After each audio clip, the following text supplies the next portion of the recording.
Já aprendemos 3 verdades em nossos estudos. O pecado é uma realidade para todos os homens. A morte é a consequência do pecado que todos os homens cometem. E aprendemos também que, para evitar a morte eterna de todos os homens, Jesus morreu em lugar de pecadores. O que, então, estes pecadores ganham com a morte de Jesus? Ou, colocando de outra maneira, quais são os benefícios da morte de Cristo para nós, pecadores? Há alguns que chegam a afirmar que Deus não é justo quando pune os homens hoje por causa dos pecados cometidos por Adão. Deus encerrou todos os homens na desobediência por causa da desobediência de Adão. A isto nós devemos responder de 2 maneiras. Em primeiro lugar, não há nenhum homem sobre a terra que não peque, que faça sempre o bem, que faça sempre o que é certo. Por si só, os homens se condenam.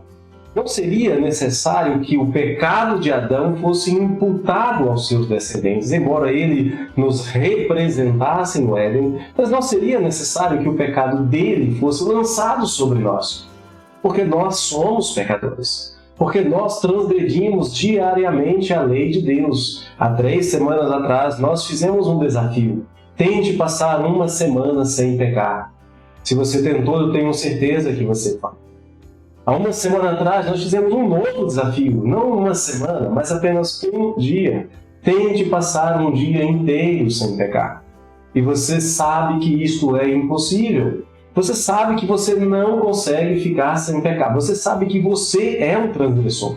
Isso significa, então, que a ira de Deus manifesta sobre o pecado, sobre a transgressão, sobre a desobediência à sua lei, é justa. É por isso que o salmista diz que Deus é justo no seu julgar e puro no seu falar. Deus é verdadeiro quando diz que você e eu e todo o restante da humanidade somos transgressores. Deus está falando a verdade quando ele afirma que nós somos pecadores. E dizer o contrário não faz de Deus mentiroso, faz de nós mentirosos. Porque afirmamos uma coisa que no fundo do coração, sem precisar de muito esforço e sem precisar de muita observação, nós sabemos ser verdade. Nós somos pecadores. Isaías, no capítulo 53, no verso 11 do seu livro que é chamado por muitos de o Evangelho, as Boas Novas do Antigo Testamento, Isaías fala sobre a obra que Cristo fez. Isaías diz assim: ele verá o fruto do penoso trabalho de sua alma e ficará satisfeito. O meu servo, o justo, com seu conhecimento justificará a muitos, porque as iniquidades deles levará sobre si. Por isso eu lhe darei muitos como a sua parte, e com os pecadores repartirá ele o despojo. Porquanto derramou a sua alma na morte, foi contado com os transgressores, contudo, levou sobre si o pecado de muitos e pelos transgressores intercedeu. Isaías está falando da morte de Cristo na cruz do Calvário, na morte do Messias, do justo, do santo, em lugar de pecadores. E é interessante que é dito que com o seu conhecimento ou com a sua experiência, com o seu sofrimento, ele justificará a muitos, não a todos. Guarde bem isso, não a todos. Porque as iniquidades de muitos ele levará sobre si. No verso 12 o Senhor diz: eu lhe darei muitos, de novo, e não todos, muitos com a sua parte. Na cruz, entre 2 ladrões, Cristo foi contado entre transgressores, ou contado com os transgressores, embora ele próprio não tivesse cometido pecado. E ali ele levou o pecado de muitos. E ali, pelos transgressores, por mim e por você, ele intercedeu. Por falar em intercessão, nós vamos orar neste momento, pedindo que Deus nos dê sabedoria, abra nossa mente, o nosso coração, para nós entendermos a sua palavra e também para que nós orientemos a nossa vida por ela. Obrigado, Deus amado, te agradecemos pela obra perfeita de Cristo Jesus na cruz do Calvário. Te agradecemos pela bondade que o Senhor manifestou ao enviar o seu Filho, o justo, para morrer no lugar de injustos como nós, que neste momento nos colocamos diante do Senhor com uma expressão de gratidão, de agradecimento em nosso coração. Abençoe-nos, Deus, nós te agradecemos desde já por tudo quanto o Senhor tem feito. E abençoe-nos ainda mais, Senhor, ajuda-nos a andar nos seus caminhos para que nós possamos dar testemunho da sua bondade, misericórdia, da sua justiça e da sua santidade. E assim os homens venham a perceber que o Senhor é de fato um grande Deus e temam também ao teu santo nome, Senhor. Abençoe-nos, Deus, e todos saberão que nós temos um grande Deus. Te agradecemos desde já em nome de Jesus. Amém. Nós vamos dar uma pequena pausa, nós vamos para um hino em louvor a este Deus maravilhoso e retornaremos para dar prosseguimento ao nosso estudo, que hoje tem como título O Presente que Nós Recebemos. Já vimos o que nós somos, já vimos o que nós merecemos, né? Já vimos o que é digno, o que foi feito por nós também, e agora nós vamos ver o que nós recebemos, o presente de Deus. Já já voltamos.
Vida ou morte? Interessante. Não há um terceiro caminho, não há uma terceira via. Apenas vida ou morte. Assim como nos adverte sobre a morte, e mais ainda, a Bíblia também nos adverte sobre uma segunda morte, sobre a morte eterna, sobre a condenação no inferno, no lago que arde com fogo e enxofre, um lugar terrível e indesejável, um lugar que com certeza você não terá nenhum prazer em frequentar. A Bíblia também nos aponta para a possibilidade de uma vida que é essencialmente diferente, essencialmente superior a esta que nós hoje desfrutamos. Alguns que estão tão desiludidos com a vida hoje que chegam a afirmar até que a vida, na verdade, o inferno é aqui. Não é não. Mesmo que você sofra aqui, o inferno é muito pior. Outros também desiludidos dizem, olha, eu espero que depois disso aqui não tenha mais nada, morreu, acabou. E de novo eu tenho que lhe dizer, não é assim não. Se você não viver para a glória de Deus aqui, você não experimentará a verdadeira vida. Pelo contrário, experimentará a morte eterna, punição eterna. Então há algo além.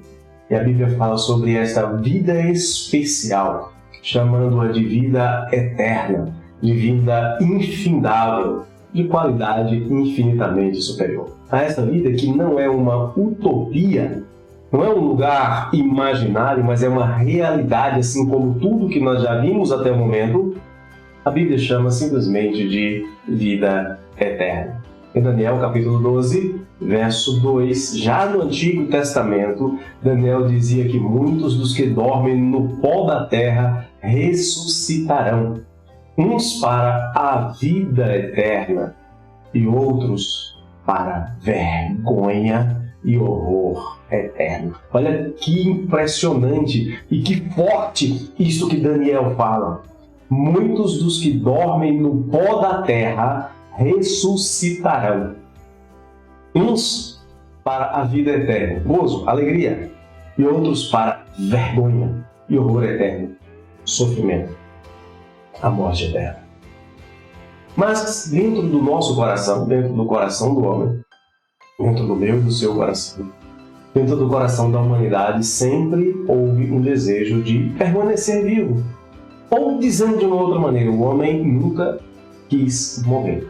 Se o homem puder escolher, ele vai preferir viver muitos e muitos e muitos anos, e ele vai preferir jamais passar pela experiência da morte. Mas, infelizmente, por causa de Adão, por causa do pecado de Adão e por causa dos nossos pecados, a morte é uma realidade triste, dura e inescapável.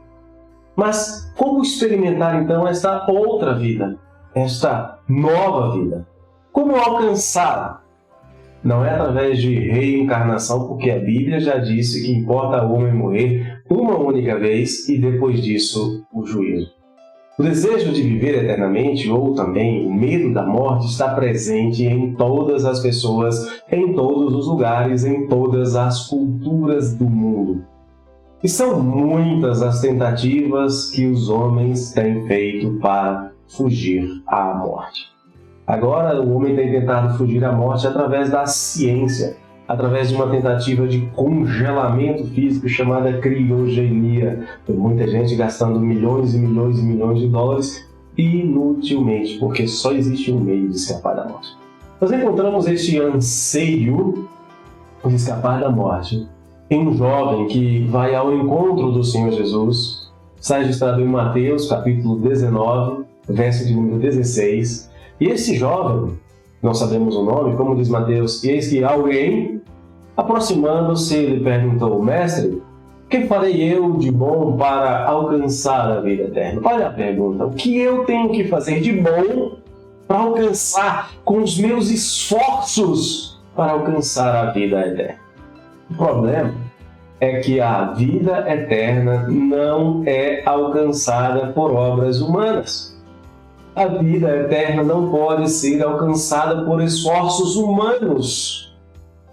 Mas a vida eterna só é alcançada por algo que a maioria das pessoas, por mais absurdo que seja, não está disposto a fazer. É interessante, quer a vida eterna, mas não está disposto a fazer a única coisa que pode lhe dar a vida eterna.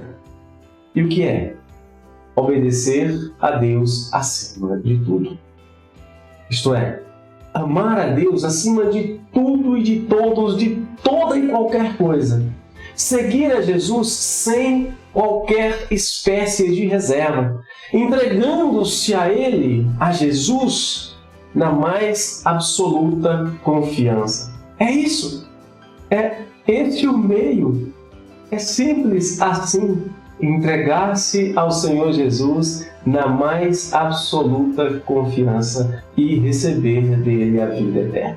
Em Marcos 19, em Mateus 19, agora no verso 21, Jesus diz assim: se você quer ser perfeito, vai, vende os seus bens, dá aos pobres e terás um tesouro no céu. Depois vem e segue-me.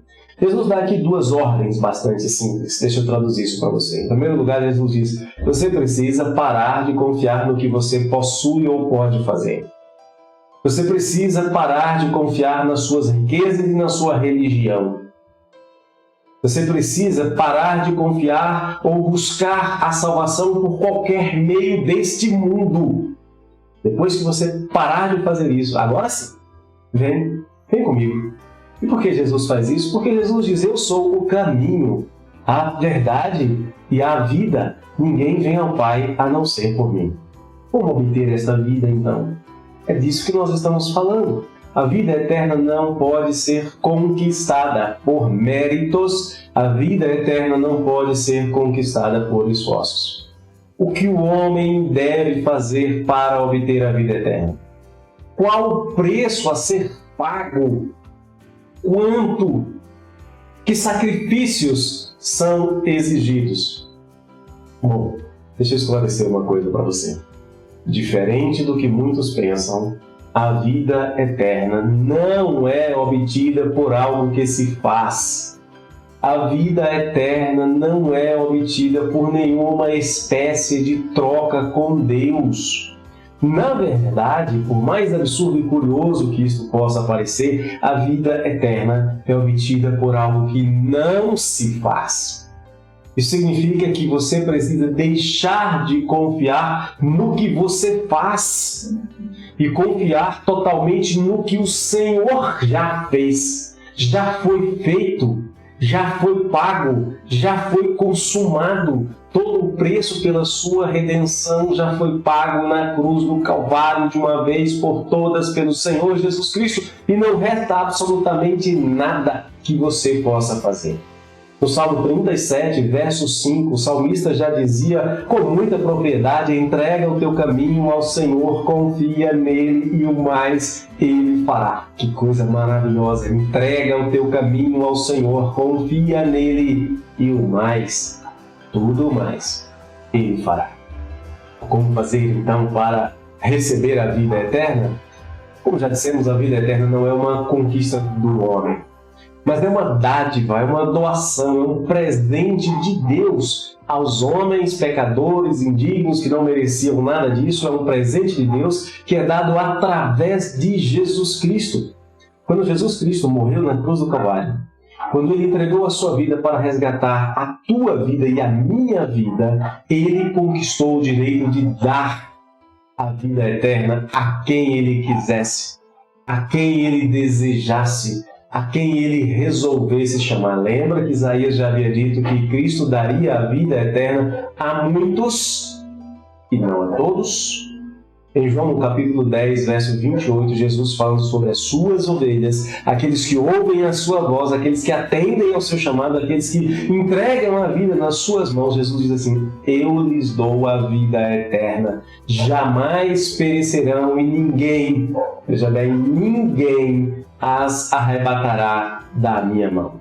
E Ele, ao longo dos anos, ao longo dos séculos, efetivamente tem chamado pessoas para dar-lhes a salvação.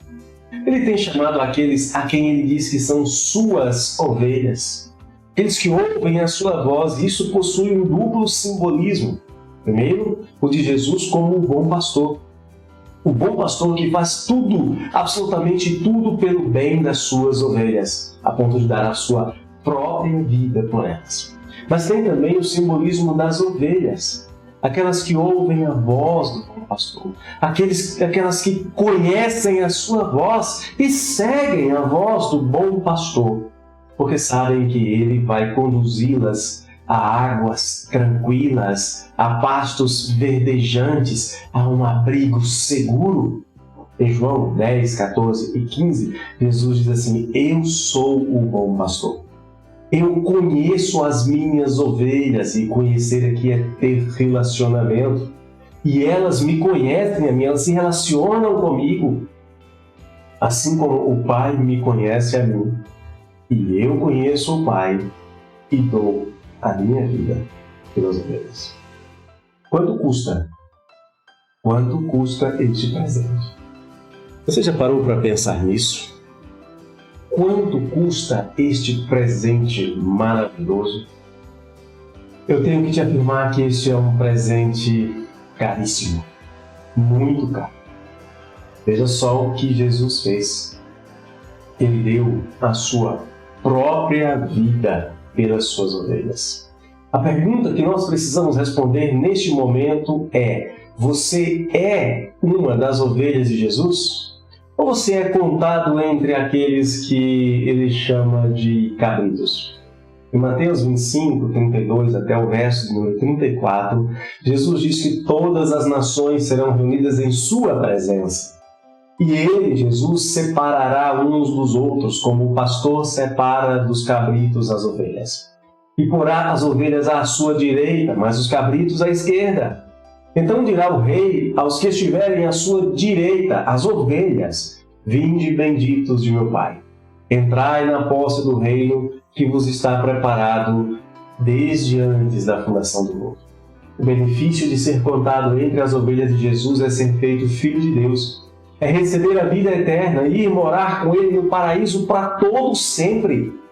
Em João capítulo 1, verso 12, falando sobre a vinda de Jesus, sobre o fato que Deus deu o seu Filho por nós, que Ele veio para a nossa redenção. Muitos o rejeitaram e continuam rejeitando hoje. Mas em João 12 é dito assim: mas a todos quantos o receberam, deu-lhes o poder de serem feitos filhos de Deus, a saber, aos que creem no seu nome. Você crê no nome de Jesus Cristo? Você crê realmente, você crê verdadeiramente em Jesus? Para que você seja feito filho de Deus e não mais seja filho da ira de Deus? Que coisa maravilhosa! Sermos feitos filhos de Deus. Uma coisa é certa: os homens, todos os homens, são criaturas de Deus. Por natureza, os homens são filhos da ira, mas aqueles que recebem Jesus como seu Senhor e Salvador são chamados por Deus de seus filhos. Amados por Ele, alvos do seu cuidado, da sua provisão paterna. Isso é muito bom, poder chamar alguém de pai. Que palavra doce, gostosa, maravilhosa. Imagine ter o próprio Deus, o Deus Todo-Poderoso, como o seu pai. Você poder olhar para Deus e dizer: meu pai. Em Romanos 8:15, Paulo fala sobre isso, dizendo assim: porque aqueles que creram, aqueles que nasceram de novo, aqueles que entregaram a sua vida ao Senhor Jesus, eles não receberam o espírito de escravidão para viverem atemorizados, com medo de uma punição, mas receberam o espírito de adoção, baseados neste espírito, nesta adoção que nós clamamos: Abba, meu pai, meu papai. O que nós não podemos esquecer é que só podemos ser feitos filhos de Deus através de Jesus, através da fé em Jesus, recebendo Jesus como nosso único e suficiente Salvador. Ninguém mais pode nos fazer filhos de Deus, nem religiosidade, nem reencarnação, nem budismo, nem espiritismo, nada disso. Ninguém mais pode nos fazer filhos de Deus. Nenhuma instituição, nenhuma, absolutamente nenhuma, mesmo que cheias, que repletas de boas intenções. Em Atos capítulo 4, verso 12, a Bíblia diz assim: não há salvação em nenhum outro, porque abaixo do céu não existe nenhum outro nome dado entre os homens, pelo qual importa que nós sejamos salvos. Lembre-se, somente Jesus e ninguém mais. Somente Jesus e ninguém mais pode nos conduzir ao Pai. Sabe por quê? Porque foi Ele, Jesus, e ninguém mais, nem homem nem mulher. Só Ele morreu na cruz em lugar de pecadores. Só Ele é o homem perfeito, só Ele é o Filho eterno de Deus, só Ele tem essência e natureza divina, só Ele é sacerdote perfeito e se compadece das nossas fraquezas. Só Ele pode dizer: eu sou o caminho e a verdade e a vida. Ninguém vem ao Pai senão por mim. Assim, só resta para mim e para você, só nos resta uma única atitude. Um conselho. Orar ao Senhor para que Ele incline o nosso coração para que nós andemos nos seus caminhos, para que o nosso coração seja habilitado a amá-lo com toda a força, com todo o vigor. Primeiro livro dos Reis, capítulo 8, versos 57 e 58, é dito o seguinte: o Senhor, nosso Deus, seja conosco. Assim como foi com os nossos pais, não nos desampare e não nos deixe, a fim de que assim incline o nosso coração. Ele inclinar o nosso coração para Ele, para andarmos em todos os seus caminhos e guardarmos os seus mandamentos e os seus estatutos e os seus juízos que ordenou a nossos pais. Que o Senhor se compadeça de nós, que o Senhor a si mesmo incline o nosso coração. E que você, entendendo essas coisas, se lembre que você é feito filho de Deus quando crê em Jesus Cristo. E crendo em Jesus Cristo, escapa da condenação, escapa da morte, escapa da ira e recebe o maravilhoso presente, a vida eterna em Cristo Jesus. Esta é a quarta verdade que você precisa saber. Quarta verdade conveniente. Crendo no Senhor Jesus, você tem vida eterna, vida abundante. Deus te abençoe. Um abraço no coração do pastor. Vamos a mais um hino, daqui a pouco nós voltamos. Deus abençoe você e sua família.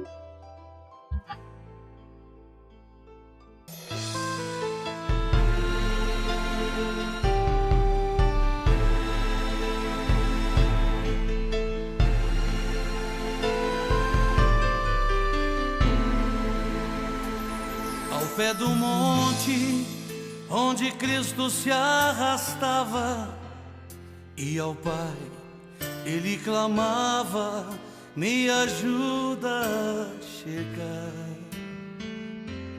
Com sua cruz sobre os ombros machucados, sendo ele envergonhado, não parou pra reclamar. Mestre querido, quando olho teu sofrimento, nem ao menos um lamento tua boca pronunciou, e os meus pecados sobre ti foram lançados, e no Gólgota amargurado todo sangue derramou. Logo 3 pregos e o martelo foram usados, suas mãos e os pés pregados, o seu corpo levantou. Tendo ele sede, logo lhe deram vinagre, recusando ele ao cálice, ao seu Pai ele clamou: Deus meu, por que me desamparastes? Inclinando a cabeça, logo ele expirou. Caminho aberto para o céu ficou traçado quando ele no Calvário sua vida entregou. Corpo santo logo foi perfumado, entre ricos sepultado, o meu mestre ali ficou. Após 3 dias Deus mandou seu mensageiro: ressuscita, meu guerreiro, sobre a morte triunfou.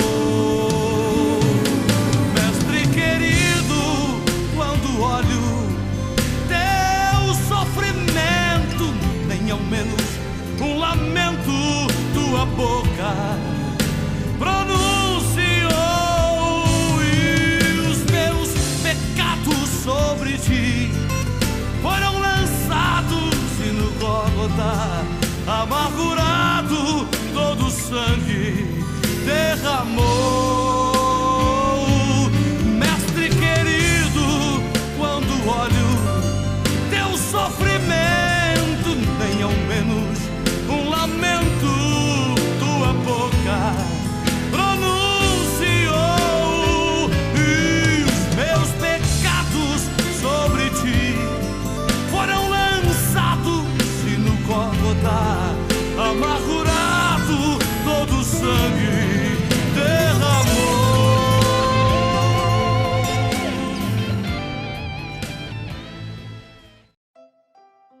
É isso, queridos. Chegamos ao final do nosso encontro desta quarta-feira e nós não tivemos aquela nossa costumeira interatividade hoje por uma questão de viagem, por motivos de saúde. Mas, se Deus quiser, na próxima quarta estaremos juntos, e desde já fica aqui o convite para que nós estejamos juntos adorando ao Senhor no domingo às 9 horas da manhã na Escola Bíblica Dominical da Igreja Presbiteriana na Expansão, na QR 429, às 9 horas da manhã. E lembrando que às 19 horas, 7 horas da noite, também estaremos juntos para adorar e bendizer ao nome do Senhor nosso Deus. Você e sua família são todos nossos convidados. Será um prazer, será uma grande alegria estarmos juntos adorando a esse Deus bendito que deu o seu Filho, Jesus Cristo, para morrer na cruz em nosso lugar. Um abraço, um grande abraço do coração do pastor e até lá.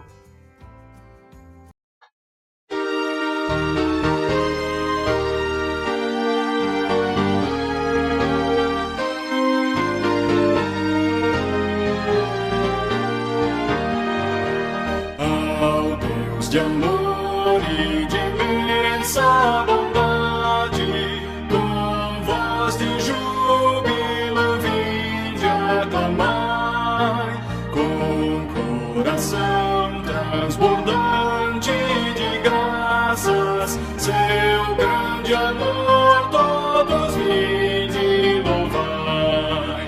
Do céu na terra, que maravilhas vai operando o poder do Senhor, mas seu amor aos homens perdidos das maravilhas é sempre a maior. Já nossos pais nos contaram a história de Deus falando com muito prazer, que nas tristezas